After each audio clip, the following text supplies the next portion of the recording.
The Somali society has been very conservative throughout the ages. But here is something that is very interesting, something that I'm picking from the book, The Somali Sultanate, the Geledi City States 150 Years by Virginia Luling. And this is a book that was published in the year 2002. And that is that despite the Somali society being so conservative, it has always also been very tolerant to things that you might not even imagine. Of course, the Somali society is one of the earliest societies to embrace Islam, and to a large extent, the religion informs or instructs how things are done, from politics, commerce, day-to-day way of life, and things like that. There have always been these fringe groups of people, and these are people who are part of the Somali society, but they are like the fringe, we could say, maybe, while the 80 something percent or 90% of the society lives in this very strict conservative way. But there have always been this fringe, maybe 10-15% of the population, that lives in a way that does not conform with the mainstream. And interestingly, the mainstream has always been very tolerant to that fringe, or to those fringe groups. And we are going to see some of these groups. Some of these groups, especially as highlighted by Virginia Luling, and Virginia Luling, of course, was an anthropologist who started coming to Somalia in the 1960s, kept coming to the country up to late 1990s, includes witches or wizards. And these are people, of course, the mainstream society did not approve of, because some of the things they did were not aligning with the religion. But somehow they were tolerated, and you're going to read a part where she brings out that tolerance. There are also people, for example, who were considered to have what was called the hot eye, or il kulul, or il dad. These were people who were generally known, alongside, of course, the difference between the hot eye and the witchcraft is that the witchcraft, the person who practices it actively went looking for it or learned the art and then started performing it. But the hot eye are these people who just find themselves to have an eye that is not good, like they look at your cattle and then there will be a problem.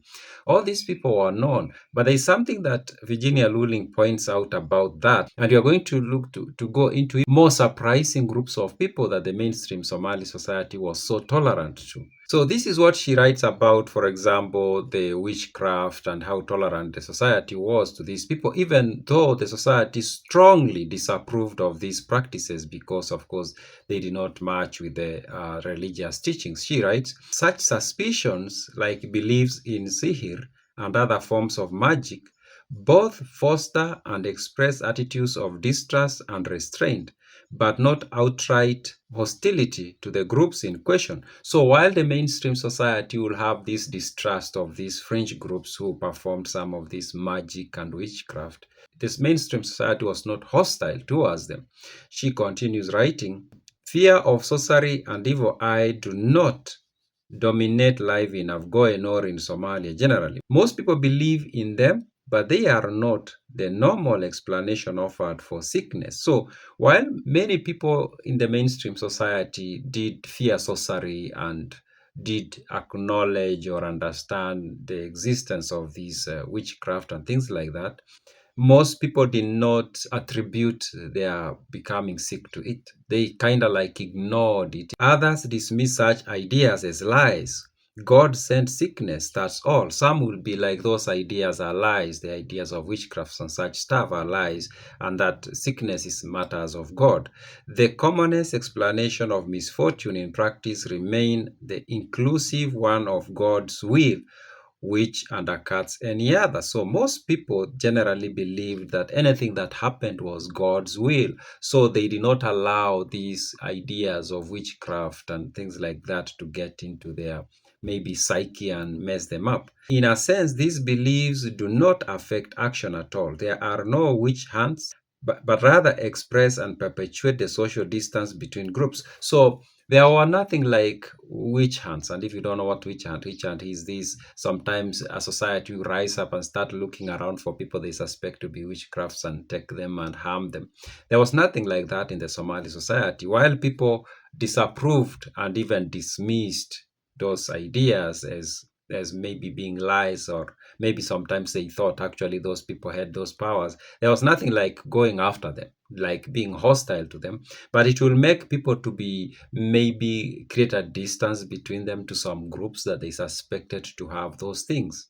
So, special powers of every sort are attributes of groups rather than individuals. However, their distribution is complex since mystical powers are attributed to both the most and the least powerful, the Gobron and the Wakdan nobles, and the British officer on one hand, and the Jarer on the other, which is a very interesting observation that when you looked at that society, the people at the middle were not really very much talked about in regard to having those mystical and magical powers. Often it was the most powerful, like the Gobron, or the least powerful, like the Jarer.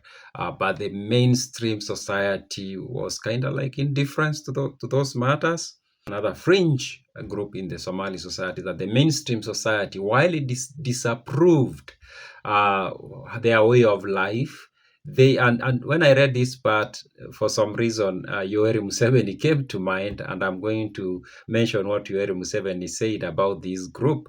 That a very interesting speech. Of course, he was trying to question some of the pushes that come from the West on Africa on some matters. Maybe you are figuring out what I'm trying to talk about here now. Here is what she writes about certain practices. These, of course, were things that the mainstream Somali society did not approve of course, but the way they handled it is very interesting. And this combines in another group, and that is the group of the gay. And the way the society treated them was, it's not that they did not know of their existence. In fact, she says that they knew of their existence, and they could even tell that so and so seems like they are like that. But they were not hostile towards them. They were not seeking to do any harm to them. It's just that they disapproved sometimes of how they live their lives, and just let them be. Now, this is what she writes. As well as these curing rituals, which I've said it included some, we could say maybe sacrificial rituals that used to be done by the Jarere especially. Numbi, and this is a dance, Numbi dancers perform regularly as entertainers, for instance at weddings. They are said to be able to do tricks to appear to swallow fire, or to make something turn into money, but the money will later turn into blank paper. So these are the Numbi dancers. Used to be these groups that will perform at events. They will be invited actually by the mainstream society during weddings and things like that to entertain people, and they will do these acrobatics probably just to entertain the people. And then she writes that the men who regularly join in the Numbi cult are reputed to be homosexuals, Hanis. They are associated with those men who perform in the carnival celebrations in the New Year festival. So the people who would perform those acrobatics and would be invited into weddings to entertain people, some of the men who did that were thought of to be gay. But they were invited into these events. She continues, the Numbi cult is thus associated with everything that, from the point of review of the nobles and of the religious orthodoxy, is low, outlawed, and subversive. Slavery and rebellion against this, drinking of blood and sexual deviance. Yet, it is tolerated and made into a spectacle and diversion by those same nobles. So, yeah, it was considered to be it was considered to be something that needed to be outlawed. It was something that was considered to be subversive to some extent, and it was considered some of these, like of course drinking of blood and sexual deviance, but they were tolerated. Interestingly, they were tolerated. And there's another part where she actually talks about the how the gay people within the Somali society were actually, people knew of them but did not want to get themselves involved so much with them. And I'm coming to Museveni's speech, and maybe you've seen Museveni's speech about this matter, which was a very interesting speech. She says the existence of homosexuality in both sexes is recognized, if not exactly accepted. And I need to point out that this is according to Virginia Luling. Doesn't mean that this is the gospel truth. if I have to say. It just means this is what she writes down as part of what she studied in that society beginning in the 1960s. Some of male homosexual individuals, Hanis, are recognized as such. Lesbians, on the other hand, are not publicly identified. But there may be gossip about, for instance, a woman who persistently refuses to marry. So there used to be these rumors about people. Now, the point is, maybe these people existed, but she's making the point that they were actually very, very much tolerated. Now, that goes against the picture that might be painted of the Somalis about being intolerant to some of these things. While the mainstream society did not approve of this, they were not hostile towards these people. They let them be. Now, and this is exactly what Museveni said one time when Uganda was, I think Uganda was facing sanctions from the US, I think, and Europe. And if you follow history, you know about this. There was a time that Uganda passed some laws that were going to criminalize. I think they did pass the laws, and the laws are actually still functional, so that if you are arrested, you go to prison for a very, very, very long time.